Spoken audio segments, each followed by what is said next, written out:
When I first met Sam, he was about 5, 6 years old. He came to our youth camp, and he came to soccer camps, basketball camps. You know, his mom was a middle school teacher here, right in our community, and kind of was a local legend as a young kid. Sam was the phenom in 6th, 7th grade, and just a guy that could play basketball, baseball, football, you name it, and kind of had a good indication of his talent level at an early age. The thing that stuck out about Sam was just he's very stoic.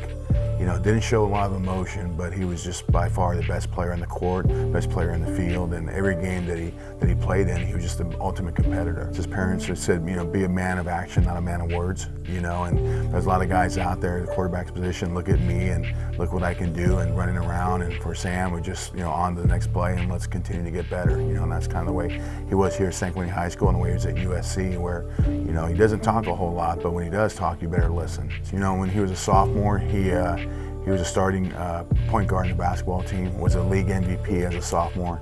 On the football field, he was a two-way starter for us. He played wide receiver, he played outside linebacker, and I remember against El Toro, he had a pick for a touchdown, and the very next offensive drive, he goes down and catches a slam for a touchdown. And towards the end of the year, that quarterback ended up getting hurt, and Sam jumped in and played quarterback the last 2 games of the year. You know, he's like I said, 15-year-old sophomore, and he leads us to a victory in his very first game playing. And that's when you saw, like, this guy is really something special. It's something that we call the it factor.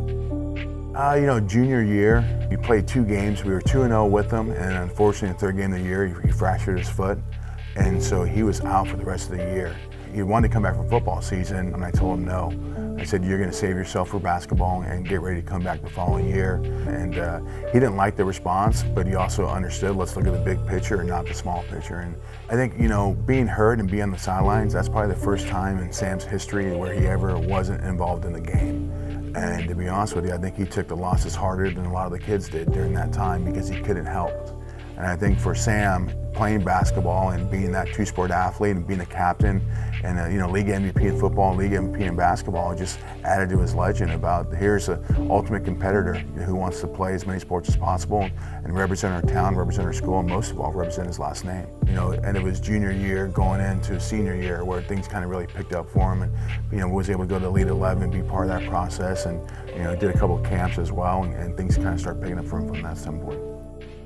I knew when, you know, I got the call from Sam that he got offered by USC that it was probably be one of his top schools. Sam at like 8 years old, you know, put my goal was to play at USC and play in the NFL one day, and right now he's going to be 2 for 2.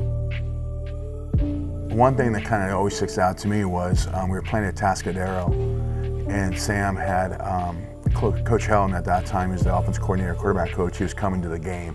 And sometimes I always kind of cringe when the college coaches come because then the player plays a little tight and tries to do too much. And Sam goes out there in the first half. He was 12 for 12, 185 yards passing, and 5 touchdowns, all in one half. And he was just nails. And I remember walking off the field at halftime and look at Coach Helen, and he looks at me, and Coach Helen says, I've never seen that before. And I said, neither have I, and you're not leaving. You're staying for the second half too. And for him to get his name called, I think it's just the next step in the process for Sam, and there's no better kid that deserves it than Sam Darnold.